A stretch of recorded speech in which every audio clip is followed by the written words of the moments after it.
Se você é jovem e você quer crescer na sua vida, profissionalmente, também financeiramente, se você quer prosperar, você não deve estar buscando o equilíbrio agora e, na verdade, você tem que sair de perto das pessoas que falam que talvez você esteja exagerando, trabalhando demais. Nesse vídeo aqui eu vou trocar uma ideia contigo sobre por que eu acho que, pelo menos da fase onde a gente é novo, dos 18 aos 25, dos 18 aos 35, é sim uma fase onde a gente tem que estar totalmente desequilibrado para o trabalho, principalmente se a gente é brasileiro. A gente sabe que viver no Brasil não é nada fácil, que a economia aqui não ajuda, que o governo aqui não ajuda.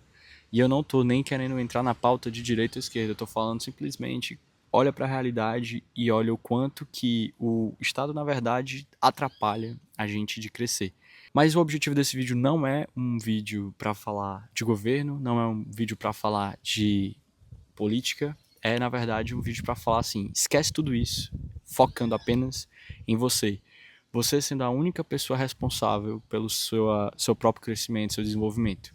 O que é que está ao teu alcance para poder prosperar na vida e o que é que você consegue fazer na prática para prosperar na vida. E isso sim tem tudo a ver com não levar uma vida equilibrada, não existe essa história de meio termo, de morno, ou você é frio ou você é quente, ou você está lá para fazer acontecer, ou você não está, ou você simplesmente não vai conseguir fazer acontecer. E a verdade é que isso acontece porque se mesmo numa situação onde a gente trabalha muito mais do que as 8 horas que nos são exigidas ali num trabalho de um CLT, se você tenta ser um prestador de serviço individual, se você trabalha como um empreendedor ou deseja entrar nesse mundo, cara, saiba que na verdade, para você dar certo, a sua rotina ela vai ser mais difícil. Algumas pessoas têm a facilidade de morar perto do trabalho, algumas pessoas têm a facilidade de ter um transporte próprio, algumas pessoas elas têm alguns passos a mais. Mas o fato de você levar uma vida diferente das outras pessoas não significa que você não vai ser capaz de prosperar. Pelo contrário, se você se deixa abater por causa dessa ideia de que para você é muito mais difícil, de que para você não vai conseguir, porque a sua realidade é A e a do outro é B e a sua é muito mais difícil. Se você realmente leva isso pro seu coração, internaliza e acredita que essa é a sua verdade, que você não tem como mudar a sua realidade, acredite, se você pensa assim, você já perdeu, porque senão você quem? Quem é que vai agir por você? Quem é que vai fazer você pensar diferente? Quem é que vai ir lá mudar a tua vida? Você acha que as coisas vão cair do céu? Você acha que é o governo que vai te ajudar? Você acha que é fazendo a escola, é a escola que vai fazer com que você seja uma pessoa rica, tenha riqueza na vida? Não. Na verdade, é justamente levar essa vida desequilibrada, onde você trabalha de domingo a domingo. Quando você está acordado, você está pensando no que você pode fazer para ganhar mais dinheiro, você está pensando em como se desenvolver, estudar, aprender com outras pessoas para ganhar mais dinheiro. Essa é a realidade. Eu, por exemplo, eu sou uma pessoa que tô longe de alcançar o patamar de vida que eu quero, tô longe de ser considerado uma pessoa de sucesso, pelo lugar que eu miro, para onde eu quero ir. Mas eu já posso dizer que eu tive sim alguns acertos, algum progresso, desde que eu comecei essa jornada de se desenvolver, de ter o autodesenvolvimento, de fazer leituras, de tentar ter hábitos saudáveis. Eu tenho uma frase que eu gosto de falar sempre, que o progresso ele não é linear, que não existe uma linha reta até o ponto de chegada, né? E você vai ter dias difíceis, semanas difíceis, onde você tá triste, você tá sem energia.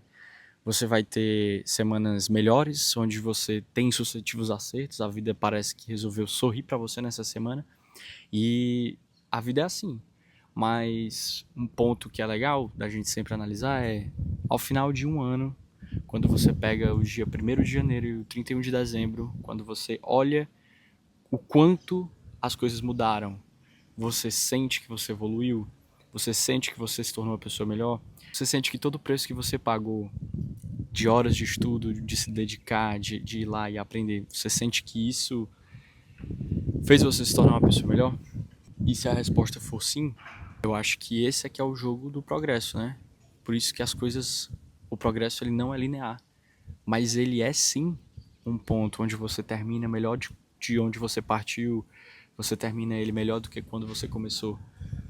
E a gente tem várias áreas da nossa vida. A gente tem a área financeira, a gente tem a área de relacionamentos, a gente tem a área de saúde, a gente tem a área de espiritualidade. E não adianta a gente só olhar para uma área. Acho que o sucesso pessoal, né? Porque o sucesso ele é relativo, você tem a sua maneira de enxergar sucesso, eu tenho a minha, mas o sucesso pessoal, satisfação pessoal, ela vem muito do momento da vida em que você conseguiu ir bem em diferentes áreas. Só que dessa janela dos 18, dos 25 aos 35, quando a gente tem que construir o nosso patrimônio, a gente tem que quebrar a arrebentação, realmente conseguir romper com o status quo, né, de como a gente está, da realidade que a gente veio, e a gente acessar outras realidades, a gente evoluir. Essa janela que ela acontece, ela vai trazer um desequilíbrio muito grande para o trabalho. Então, muitas vezes a gente vai estar abrindo mão de outras áreas da nossa vida.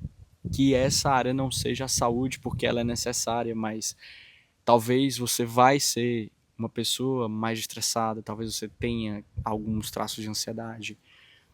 E o que eu vejo muito no discurso hoje é que as pessoas falam assim: ah, mas você tem que encontrar o equilíbrio, porque senão não adianta nada você chegar e você querer crescer e não conseguir conquistar, né, chegar lá doente e tal. Cara, há um fundo de verdade nisso, mas no final das contas, isso me parece ser um discurso muito mimizento, né?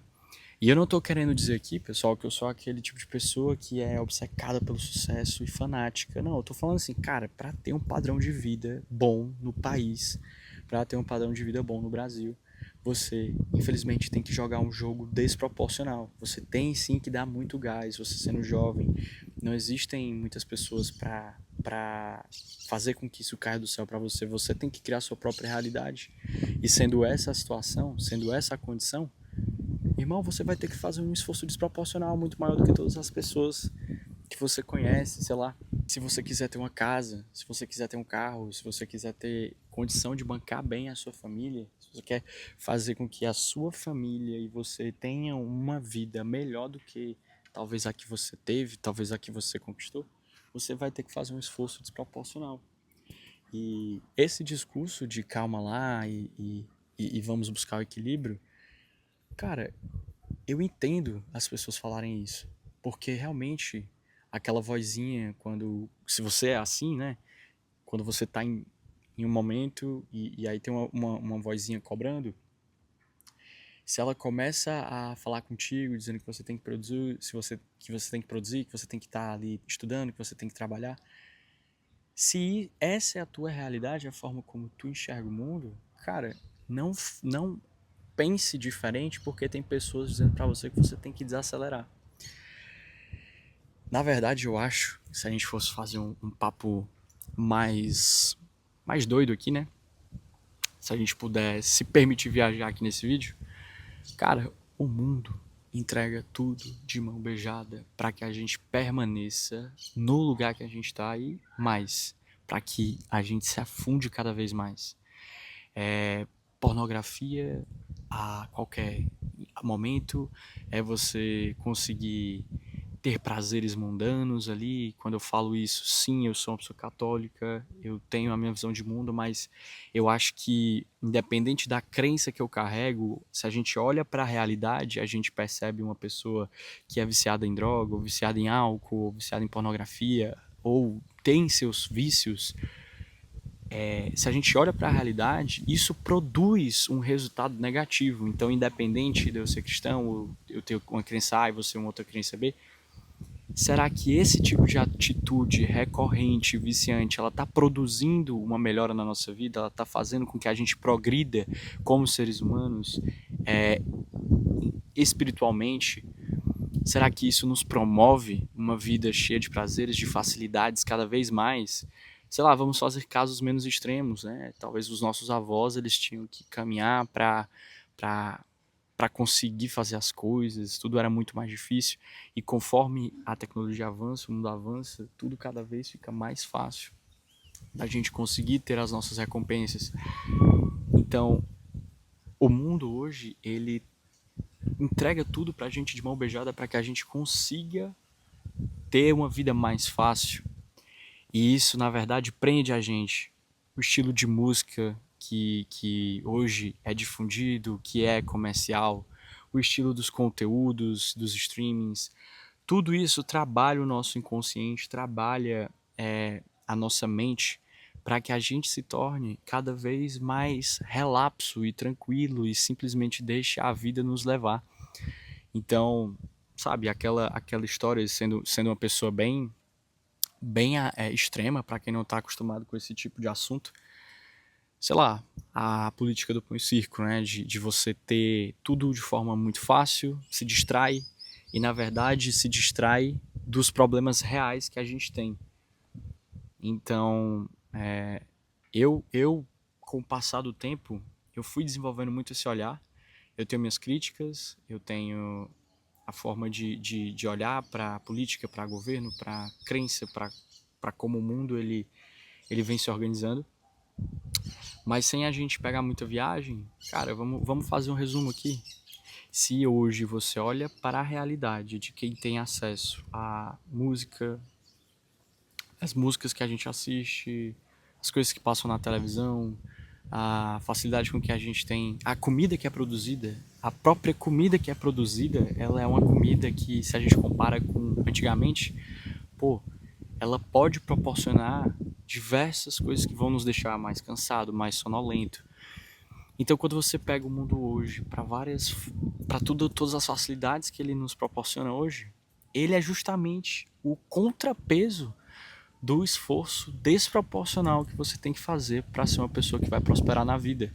Porque tudo hoje tá de mão beijada pra gente. Tudo, na verdade, é muito paralisante. E aí, é claro, tem também uma linha da religião que foi criando em relação aos coaches, em relação à prosperidade, né? A religião da prosperidade, que na verdade você tem que pensar e você vai se tornar talvez o outro lado da moeda, né? De quem está querendo se desenvolver, também acaba indo muito por esse ponto, que eu já fui uma pessoa mais assim, né? Da alta performance, mas de uma forma não saudável. Então, eu acho que no fim das contas, o que eu estou querendo dizer aqui é que essa questão do equilíbrio, ela tem seus fundamentos. Eu entendo quando algumas pessoas criticam pessoas que querem se desafiar e ser mais da vida. E talvez aos olhos dessas pessoas, as atitudes que a gente tem, elas sejam mais exageradas, elas sejam até incompreendidas. Mas ao mesmo tempo, olha para a média, o comportamento da média. As médias, elas tendem a ser medíocres, né? Então elas têm resultados comuns, elas se conformam. Eu acho que o maior medo que eu revelo aqui, que eu tento trazer para vocês também nessa conversa, é que é possível fazer mais. Talvez essa história do desequilíbrio ela seja algo meio que uma armadilha para te deixar parado, para te deixar preso no mesmo lugar. Porque tem um inimigo, tem alguém que se beneficia quando você não se permite ser quem você verdadeiramente tem o potencial de ser. Quando você não vive realmente quem você é. Quantas coisas você não entrega para as outras pessoas e para o mundo porque você simplesmente não se permite chegar na versão que você é. E isso não é uma linha reta, Eu mesmo já vivi momentos de desequilíbrio, de querer estar saindo no final de semana e bebendo com os amigos e vice-versa. Mas talvez o verdadeiro equilíbrio seja, mesmo quando você errar, mesmo quando você pisar fora daquela vida que você quer ter, mesmo quando isso acontecer, você administra isso, você se incomoda, você deixa a dor doer, você entende que você está entrando num processo de uma fase que não vai te levar para o lugar que você quer e você começa a corrigir essas suas atitudes. Talvez o equilíbrio esteja nessa vigilância sobre como a gente tem agido, sobre quem a gente quer ser, e a gente sempre tente alinhar o nosso discurso moral e a nossa visão de quem queremos nos tornar no futuro, mas trazer isso para a prática, né? Alinhar, deixar isso alinhado com a prática. As decisões que eu tomo hoje, em vez de sair para o espetinho e tomar uma cerveja, eu vou manter o propósito de treinar, de ir para a academia, em vez de sair nesse final de semana, já que eu me propus e eu tomei essa decisão, eu vou sentar a bunda na cadeira e estudar o que eu não consigo estudar, porque na semana eu estou ocupado com o trabalho, eu estou ocupado com as demandas, porque eu já entendi para onde eu quero ir, eu já entendi quem eu sou, quem eu desejo me tornar, e para isso eu sei o preço que eu tenho que pagar. Então é deixar isso muito bem alinhado, é isso que vai fazer com que a gente chegue lá. Mas ao mesmo tempo também, saber que quando a gente errou, quando a gente estiver errado, quando a gente pisar, vai vir uma fase ruim, você vai ter um momento de ter uma decepção na sua vida, você vai ter uma briga, você vai ter uma discussão, você vai perder a paciência, você vai errar em algum projeto, e aí você vai ficar emocionalmente mais frágil, mas que você não se deixe esquecer daquilo que realmente importa, que é o lugar para onde você quer ir, a pessoa que você quer se tornar. Então, mesmo na fase ruim, mesmo nos dias difíceis, você administrar suas atitudes ruins. Porque o problema é quando você passa 1 ano, 2 anos, 3 anos, só, sei lá, um exemplo prático, sem treinar, se alimentando ruim. A consequência desse longo prazo de ações ruins são resultados ruins. Você vai engordar, você vai ficar sedentário, você pode desenvolver algum tipo de doença a partir disso. E é por isso que a gente sempre tem que corrigir a rota. Pô, tá triste? 1 semana, 2 semanas, a dor tem que doer. Se permite incomodar, volta, recomeça, passou, reinicia, força e volta para o caminho que tu quer. E se você não sabe o caminho que tu quer, se esse é um outro tema, né, é uma outra janela de um outro vídeo que a gente pode desenvolver, mas se você não sabe para onde ir, o exercício é, cara, imaginar, escrever. Ah, mas eu não sei, Thiago, então escolhe. Se tu não sabe, escolhe. Porque eu lembro que um livro transformador que eu li, As 16 Leis do Triunfo, é um livro desse tamanho aqui, do Napoleão Hill, escrito em, sei lá, 1900 e pouco. E ele fala assim, que o seu objetivo principal ele deve ser definido, é a segunda lei. O objetivo principal ele é definido. Eu já esperei muito sentir qual era o propósito da minha vida, esperar cair do céu, mas na verdade a gente define. Eu quero estar ganhando tanto, eu quero ter tirado esse projeto do papel até esse dia, eu quero ter esse corpo, a gente define. Então escreve, escolhe, e aí os teus objetivos têm que estar alinhados com essa pessoa que você quer se tornar e com esses teus objetivos principais definidos, né? E aí as tuas ações, elas têm que estar alinhadas com esse objetivo que você definiu, que faz parte da pessoa que você quer se tornar. E se esse aqui é um conteúdo que você gostou, acompanhe o meu canal, eu vou soltar conteúdos de mentalidade. Eu sou empreendedor, tenho alguns projetos também, vocês vão ver eu falar sobre isso aqui. Aproveitem para conhecer o canal, já se inscreve e deixa o seu like. E se você quer que eu faça um vídeo sobre essa parte de definir propósitos, eu tenho uma maneira de fazer isso, eu posso ajudar vocês a definir qual é o objetivo, o propósito de vocês. E isso é um tema para um outro vídeo. E se eu dei um like no teu comentário, é porque eu li e tamo junto. Até o próximo vídeo.